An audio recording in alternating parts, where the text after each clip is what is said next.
How to know if you caught Laylatul Qadr? Signs you witnessed it. Laylatul Qadr might have already passed, and you might be wondering, did I catch it? Did my worship count? Was that the night? Let's answer this properly, based on authentic teachings. First, understand this clearly. There is no guaranteed feeling that proves you caught Laylatul Qadr. No fireworks, no automatic sign, no voice from the sky. The Prophet ﷺ described signs of the night, but they are subtle, and most signs are known after the night passes.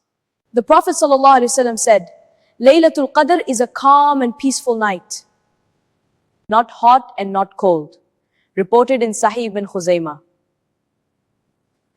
He also mentioned that the sun rises the next morning without strong rays. Reported in Sahih Muslim. Notice these are signs of the environment, not emotional explosions. Here's what truly matters. Did you worship sincerely? Did you try? Did you make dua? Did you seek forgiveness? Because the Prophet ﷺ said, Whoever stands there on Laylatul Qadr with faith and seeking reward will have all previous sins forgiven. Reported in Sahih al-Bukhari, the condition is not whoever feels something. It is whoever stands with faith. Some people chase signs, but miss sincerity. Some look for special feelings, but forget khushu. What if you caught it and didn't even realize it? What if your quiet dua, your hidden tears, your tired but sincere prayer was accepted?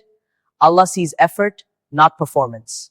Instead of asking, did I catch Laylatul Qadr? Ask, did I show up with sincerity? If you tried every odd night, you didn't miss it. Trust Allah. Comment, Ya Allah, accept it from me. Share this reminder so people focus on sincerity, not superstition.